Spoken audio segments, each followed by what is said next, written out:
Olá pessoal, tudo bem? Esse é o comentário de fechamento para o dia 18 de dezembro de 2015. Hoje é sexta-feira. O meu nome é Vlad, ou Fábio Figueiredo, nome da vida real, entre aspas.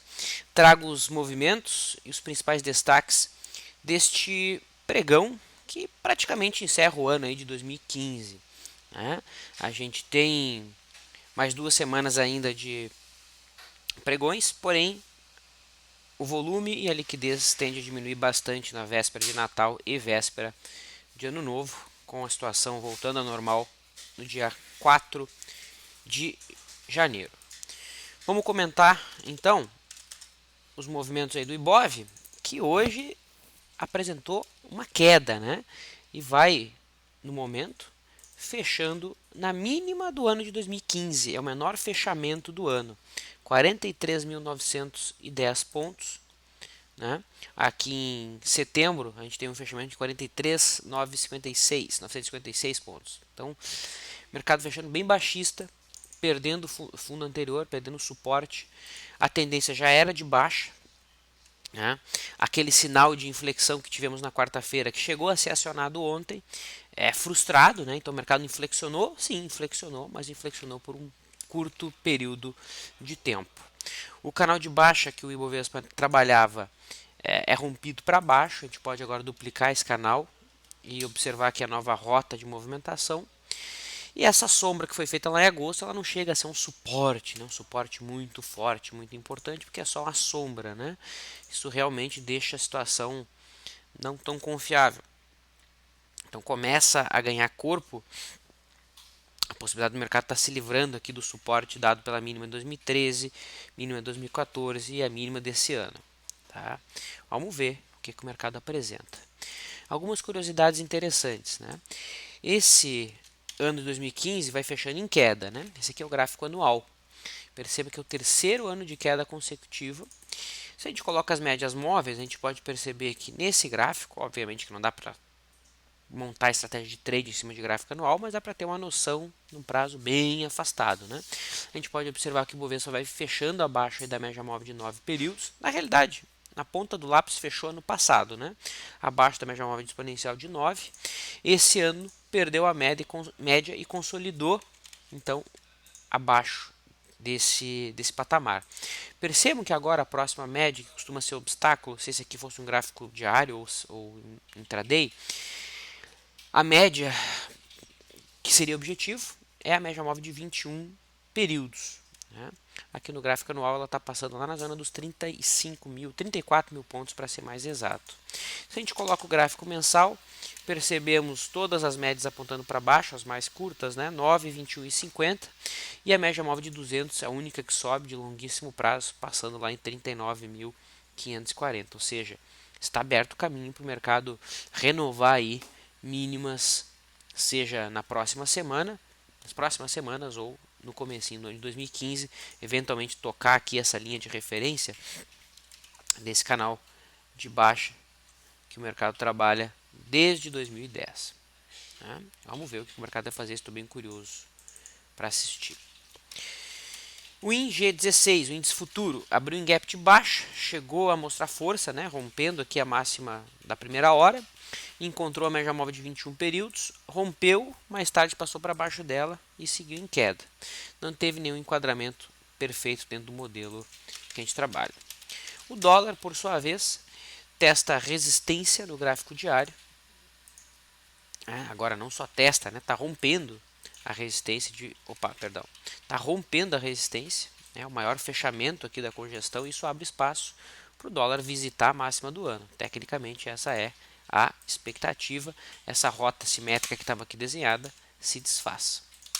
No intraday, WDOF16, a gente teve o dólar abrindo em gap de alta, formando o primeiro movimento. Esse primeiro movimento não foi acionado, o mercado perdeu a mínima, sugeriu o fechamento do gap, porém no bate-papo de abertura a gente colocou: todas as médias estão no meio do caminho, não é uma venda muito tranquila. O mercado ignorou todas as médias, né? Foi lá, fechou o gap e após o fechamento do gap, deixou um queda do comprador, superou a máxima e disparou. Vai fechando aí na máxima do dia. O juro por sua vez, em queda, testando o topo anterior como suporte, mas não deixou nenhum candle para a gente criar uma expectativa positiva a partir de tal sinal. O milho, CCMF 16 em alta. Quem opera por média móvel de 9 está comprado. Quem opera eventualmente por análise técnica também pode estar comprado ainda, né? Os zigue-zagues ainda estão ascendentes, média móvel de 21 subindo, ou seja, a tendência ainda é de alta no milho. O boi hoje migrou a liquidez para o F16, vai tentando aí com todas as forças formar um pivô de alta. Se isso acontecer, a gente tem a reversão da tendência no boi. Quem opera por média móvel de 9, a entrada se deu aqui no dia 16, porém no dia 16 o F16, o contrato não era o mais líquido. E naquela ocasião o Z15, dia 16, olha aí, a média não tinha virado para cima. A entrada no Z teria sido ontem. E ontem o Z ainda era mais líquido. Então não ficou muito fácil essa transição, né? De observar essa transição. Não temos nenhuma operação em aberto, tanto do método Leandro quanto do método Storm, modelos que a gente acompanha mais de perto. Vamos oficializar novas entradas então a partir do dia 4. Tem por que abrir novas entradas aí nas próximas 2 semanas, em que o mercado entra em recesso praticamente, embora há negociação. Destaques. Muito bem. Vale demonstrou bastante força no dia de hoje, subindo 1,86%, volume bom, vai fechando com candle branco depois de nada mais, nada menos 1, 2, 3, 4, 5, 6, 7, 8, 9 semanas de queda. A gente falou na semana do trader, né, do sinal que a Vale tinha deixado no gráfico semanal como uma alternativa para montar uma trava de alta nesse prazo operacional.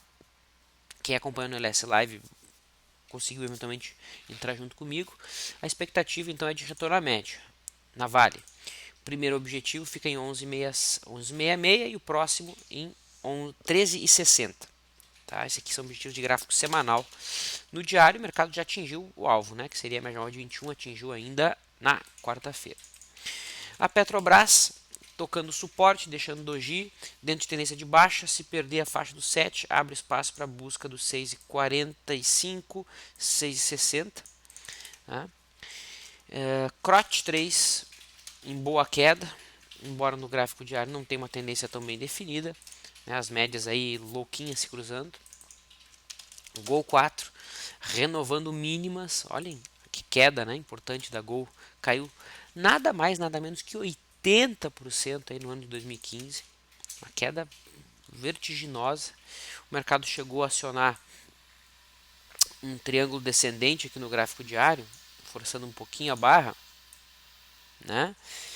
Mas não tinha aluguel. A gente até acompanhou que era um sinal vendedor e tudo, mas não tinha aluguel. Não tinha como fazer essa venda, participar e se beneficiar dessa queda.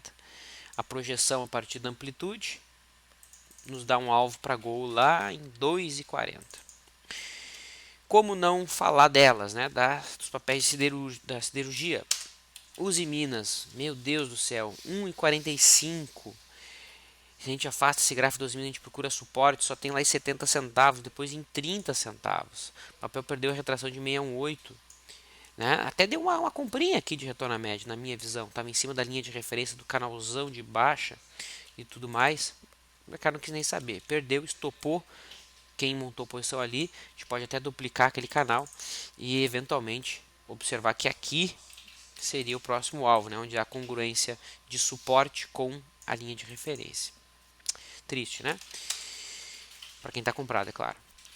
CSNA3 acionou uma cunha algumas semanas atrás, cunha em aberto. Alvo, a gente pega amplitude, projeta a partir do rompimento, 2,40. No momento, é verdade que ela testa suporte. Na realidade, na ponta do lápis ali já perdeu o suporte, prazo mais curto, próximo alvo agora, 3,65. Gerdau até que mostra força, né? Fechou positiva, respeitando aí o fundinho anterior em 4,80, abaixo disso o próximo fica em 4,55. É a mais cara, entre aspas, né? Nominalmente falando, é a mais forte, melhor dizendo, em relação aos papéis desse setor que apanharam bastante em 2015. CSN perdeu 25% de valor, 25%. A Uzi Minas 71%. A Uzi Minas perdeu mais valor em 2015 do que em 2008, incrível, né? E a Gerdau perdeu nada mais nada menos que 47%, né? Em 2008 ela tinha caído 40%. Eu lembro que a Gerdau o pessoal comentava no começo do ano, né? A Gerdau, porque ela tem receita em dólar e o dólar tende a subir. Se o dólar subir, a Gerdau vai se beneficiar disso. Eu não sei aonde, né? Eu não sei aonde. O papel caiu 50% no ano de 2015 com o dólar disparando. Então dá para perceber que a receita em dólar não refletiu em valor de fato para a empresa. Bom, interessante comentar que hoje a gente teve ações ON apanhando bastante, né? Principalmente dos bancos. Então olha aí, BBDC3 consolidando, né, a perda do suporte. Mais fácil de ver no gráfico semanal. Olha que interessante, né? No diário a gente teve um falso rompimento, ó. Rompeu, voltou para dentro do retângulo e depois consolidou o rompimento. No semanal não chegou a ter falso rompimento, né? O mercado perdeu bonito, abre espaço para mais quedas. A gente pode pegar essa amplitude e jogar para baixo e mensurar o próximo alvo de BBDC3 em R$19. No gráfico não ajustado, 19,60. Próximo objetivo. BBDC4, mesma coisa. Semanal perdendo suporte, abrindo espaço para mais quedas. Olha que interessante. BBDC4 está perdendo uma LTA gigantesca, LTA cíclica, né? Que vem lá de 94. Eu só não fico tão crente numa queda abrupta de BBDC4 que tem um suportão aqui, né? Mínimo 2006, mínimo 2008. Mas abaixo disso, eu não me intimido em projetar toda essa amplitude aqui para baixo e jogar um alvo lá em R$ 9,870 para o Bradesco. Banco do Brasil, na semana caindo 10%. Hoje no diário consolidou então o rompimento da cunha. Tá? Tecnicamente abre espaço para mais quedas. Eu espero que esse papel caia mais. E Tube 4 caindo 5,85%. E Tube 3 caindo mais, né? Caindo 7% praticamente. Tube, porém, segue dentro de um triângulo dos bancos, é que está menos pior, né? É a mais forte ou a menos fraca. Leiam como quiser. Light perdendo o fundo anterior, abrindo espaço para mais quedas. Olha que interessante, a Light perde o fundo histórico, aciona um triângulo descendente de longuíssimo prazo. Vamos projetar um alvo para Light? Pega toda essa amplitude e joga para baixo. Olha lá o alvo dela. O alvo dela está em nada mais, nada menos que R$2. O papel está 9, o alvo é 2. Uau. Smiles. Também queda importante no diário. Tem sim, é verdade, suporte. Né? Mas hoje saiu do que era uma tendência de alta. Né? Tínhamos zigue-zagues ascendentes, o preço estava acima da média, perdeu a média, quebrou o que brevemente foi uma tendência de alta. Tá? Basicamente é isso. A gente pode agora dar uma olhadinha nas perguntas do pessoal. O Vinit pediu avaliação de Braskem e VEG. Então, a Braskem, um dos poucos papéis que está em tendência de alta ainda, né? Tem uma resistência ali na faixa dos R$28, R$27,80. Acima disso, abre espaço para a compra. Se a gente afasta o gráfico de Braskem, se rompido 28, tem espaço para ir até 34. É um papel para acompanhar de perto, caso venha romper a resistência. Já a VEG, tá? Lateral, não tem um cenário tão limpo, tão claro. Média móvel de 21 subindo, os zigue-zagues estão descendentes. Não vejo espaço para trade aqui nesse papel. No diário, no semanal, a situação já fica diferente, né? A gente tem um cenário bem bonito aqui para venda. O papel está tocando uma zona de resistência, que é o fundo anterior, e a média móvel de 21 semanas, deixando ali em golfo baixa. Eu vejo o VEG indo em busca da média móvel de 200, lá em R$14, que coincidentemente é também o fundo do ano. Então, semanal bem baixista para VEG. Diário tá uma bagunça. Que mais? Tem algum trade na Vale, diz o Tiririca? No diário eu não vejo nenhum tipo de trade. Tá? Quem montou trade de retorno à média no diário saiu ontem, quando o papel tocou a média móvel de 21. Eu ficaria atento, Tiririca, caso os preços passem para cima da máxima aqui desse candle preto. Por quê? Porque quem vendeu está com stop acima desse ponto. O mercado deve acelerar se ali os preços conseguirem ultrapassar. Tá? No semanal, por outro lado, a gente tem seria o mesmo ponto, o ponto que aciona um Dunning de alta, o que aumenta a chance de um retorno à média no semanal ter uma amplitude maior. Seguir, né?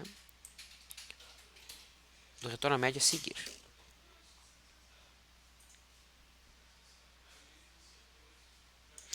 Curioso coloca, Vlad, esse é o primeiro ano que acompanha o mercado no intraday. Você disse que nas próximas semanas a liquidez cai. Só devemos voltar a tentar day trades quando? Só dia 5 do 1? Então, curioso, a liquidez de fato volta no dia 4, ok? Dia 4, primeiro dia útil do ano, é lá que a liquidez volta. Tentar day trade ali nas próximas semanas? Não, não, não costumamos fazer isso. BBC3 para compra, diz o Luiz. Não vejo compra, cara. BBC3 está perdendo suporte. Tá? Perdendo suporte, abre espaço para a busca dos 24, perdendo retângulos, que é venda. Se a gente não tivesse entrando aí num período de baixa liquidez, para mim é venda. Eu teria vendido hoje isso aqui. Tem gap de fugas, perder a mínima confirma, tem volume, acionando retângulo. Gosto da BBC3 para venda, para compra, não.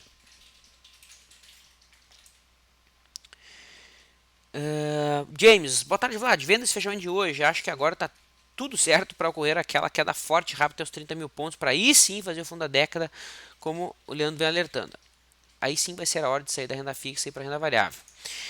Pode ser, né? É difícil fazer afirmações muito concretas, né? Quando a gente fala de mercado financeiro, né? Sempre tem que levantar hipóteses, mas afirmar com toda a força é complexo. Tá? Embora eu concordo que o mercado está deixando mais visível esse cenário, né? Aqui no anual, como eu disse, a média móvel de 9 está sendo rompida para baixo. Abre espaço para o mercado ir lá buscar a média móvel de 21 períodos no gráfico anual, né? Não vou fazer a piada que é a média móvel de 21 anos, que vai ficar estranho, né? Não vou fazer essa piada. No mensal é onde passa também a média móvel de 200 meses, ali entre 39 mil e 40 pontos. Então tudo está se desenhando para o mercado dar aquela aquela alfinetada para baixo aí no começo de 2016. Tá? Uma coisa que talvez fique interessante, talvez de fato ano que vem seja o ano de inflexão, é o seguinte, né? Olha aí, 3 anos de queda consecutivo. A última vez que o Ibovespa fez isso foi aqui, né? Olha lá. O mercado caiu em 2000, 2001, 2002. Aí depois marcou um fundo. Essa sinalização aqui aconteceria se ano que vem o Ibovespa passar para cima de 60 mil pontos. O Ibovespa conseguir trabalhar acima de 60 mil pontos, a gente teria a formação de um fundo no gráfico anual e aí as coisas começariam a ficar com uma cara bem interessante.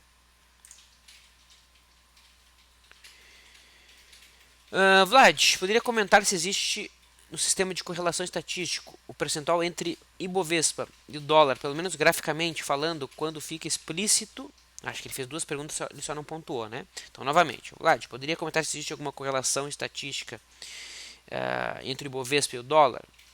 Ponto. Pelo menos graficamente falando, fica bem explícito se compararmos os dois gráficos, tocando o fundo da linha de referência do canal de baixa, traçado por você, e o dólar tocando uma linha de resistência no canal lateral. Entendi o que você quis dizer. Tá? Você quis dizer o seguinte, o Bovespa está tocando a linha de referência, uma zona de suporte, né? É o fundinho aqui de setembro, e o dólar está tocando uma zona de resistência. Então, existe uma correlação negativa enquanto um sobe, o outro cai? A gente já testou isso várias e várias vezes, né? Não tem mais essa correlação tão próxima. Não tem. Vamos testar? Então vamos lá. Vou pegar aqui os dados do dólar. Deixa eu tirar minha imagem. Então aqui eu colei os dados do dólar. Ibovespa. Aqui está o Ibov. Tá? Como os dois estão em fatores diferentes, né? Ou seja, eles não estão em unidades iguais, então eu vou transformar em percentual, né? Vou observar a variação percentual e vamos comparar isso, então. Vamos pegar que período? Vamos pegar os últimos 6 meses. A gente está aqui os últimos 6 meses. Então, desde junho para cá. Tá, o gráfico você tem que olhar gráfico de dispersão, tá? Então percebe o seguinte, só olhando o gráfico de dispersão, a gente já consegue observar que não há uma correlação muito forte, né? Os pontinhos estão muito longe uns dos outros, porém eles estão inclinados levemente para baixo. Isso significa que deve ter alguma correlação negativa, mas não muito forte. Tá? Para identificar, ó, a linha traçada de fato é negativa. Vamos colocar a equação e o r quadrado e eu vou traduzir isso aqui para vocês. Tá? Ó, então aqui está a equação da regressão linear entre o Ibovespa e o dólar. O que quer dizer isso aqui? Ó, então, esse negativo aqui quer dizer o seguinte, que o beta entre o dólar e o Ibovespa é de 0,44% negativo. Ou seja, o dólar, quando o Ibovespa sobe 1, tende a cair 0,44. Ou o contrário, né? O Ibovespa, quando cai 1%, o dólar, na média, subiu 0,44. Tá? Não existe uma relação tão forte entre os dois mercados. O R2 aqui é de 0,23. Isso aqui ele ganha poder se esse valor é acima de 0,60. O que quer dizer esse valor aqui?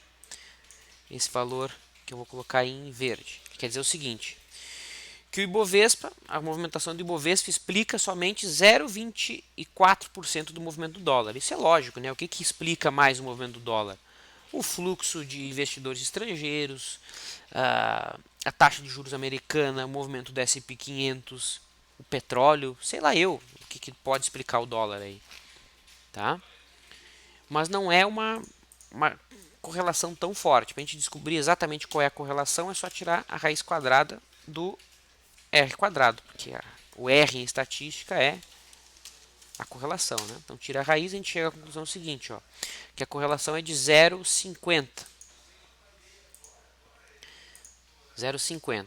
Ou seja, é uma correlação média, não é uma correlação muito forte não. Tá? Então, existe uma correlação negativa? Existe, uma correlação negativa fraca. Tá? Quando um sobe, o outro tende a cair, mas não tanto quanto a gente acha. O pessoal acha, melhor dizendo. Entendido?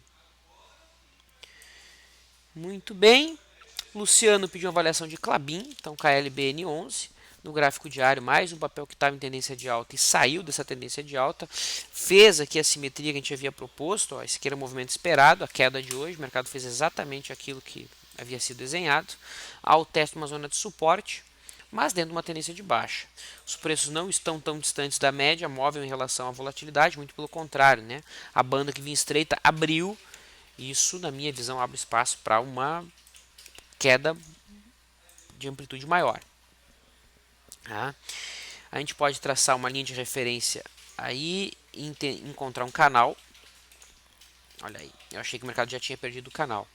Então agora eu mordi minha língua, né? Porque o mercado está em cima de uma zona de suporte, que é o fundo anterior, e a linha de referência do canal de alta. De acordo? De acordo. A banda de Bollinger está abrindo, e abrindo com os preços abaixo dela. Então o que eu apostaria? Será que o mercado respeita essa LTA? A forma de eu descobrir isso é colocando FR de 14 períodos. E eu não tenho como fazer uma avaliação decente aqui, porque o FR 14 não estava subindo. Vamos ver no gráfico semanal.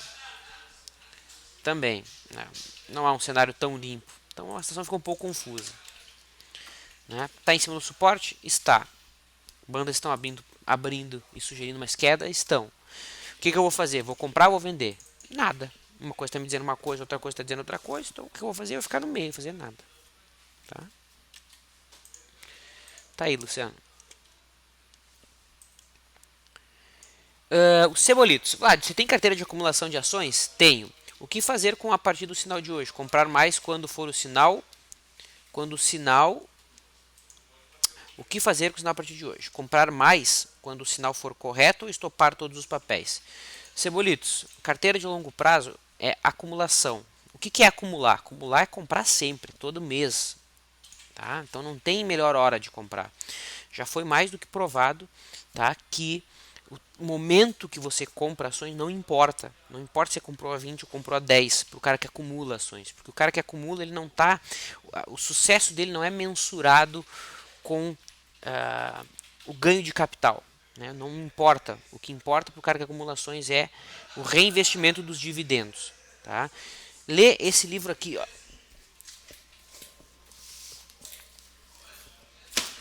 Ai, ai, ai. Voltei. Lê esse livro aqui. Ó. Investindo em Ações no Longo Prazo, do Jeremy Siegel. É um livro muito, muito, muito, muito bom. Tá? Esse aqui foi traduzido pelo Baster. Tem uma nova edição agora de 2015, que não é a tradução do Baster. Também é muito boa. Então você escolhe, que é a nova edição. Se não tem, vai comprar, compra a nova edição, né? É um livro muito bom e aqui ele mostra não só esse fato, né, que no longo prazo o que importa é acumular a quantidade de ações. Então compre sempre. Né? Compre empresas que você acredita, que você queira ser sócio, que você se orgulhe de ser sócio e compre sempre, todo mês. Diversifique, não coloque todo o teu dinheiro num único papel. Tá? E eu tenho sim uma carteira de ações. Compro, não compro todo mês, né? Porque eu vou pipocando de renda fixa para renda variável e vou fazendo assim, tá? Muito bem. E não confundir trade com acumulação, né? O Bradesco mudou o balanço dele? Se não mudou, o que você está pensando em? Tem que pensar em sair do papel. Mariana, pede se existe algum long em short entre Itaú e Bradesco. Gostaria de desejar a todos Feliz Natal. Cerrei as atividades agora só em 2016. Boa, Mariana. Bom descanso, aproveita aí as tuas férias. Vamos ver se tem algum long short então. Hoje tinha só um long short, né? Um long short meio bizarro. Nem lembro o que era, era Klabin, Sabesp e Klabin, eu acho. Era um long short meio estranho. Deixa eu abrir a planilha aqui. Planilha. Cadê você? Ixi, Maria, onde é que você tá? Ai, meu Deus do céu, onde é que tu tá, planilha? Planilha. Ah, tem. Tá. Tá aqui.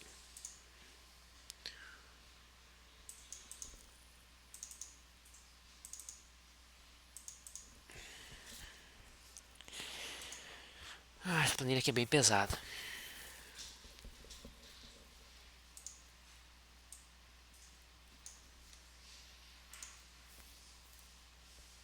Só um pouquinho que tá abrindo tudo aqui.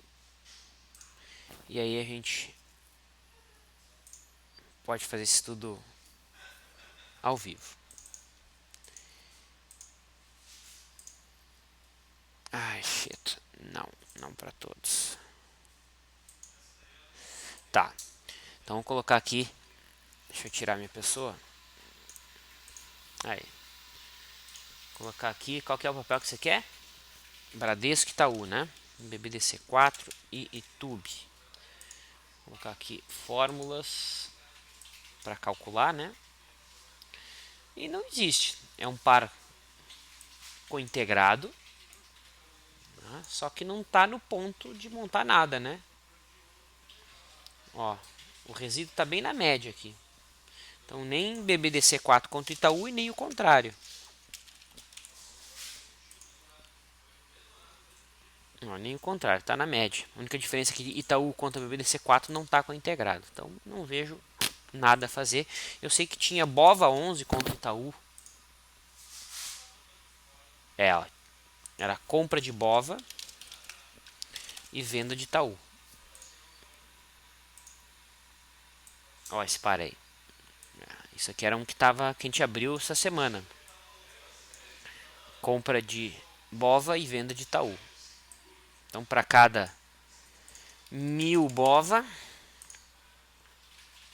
tinha que vender 1.300 Itaú. Então tinha que colocar um financeiro aqui para ficar eficiente o long e short. Esse era o par. Mas dos papéis que você colocou ali não tinha nada não. Certo? Legal. Então é isso. Ai, ai, ai, ai, ai. Ah, não, achei que vocês estavam vendo eu e não a planilha, né? Bom, pessoal, então eu me despeço. Ainda estaremos aqui na segunda, terça e quarta da semana que vem. Tá? As atividades seguem iguais, embora o mercado vai estar bem morno. Ok? Eu me despeço, deixo um abraço a todos.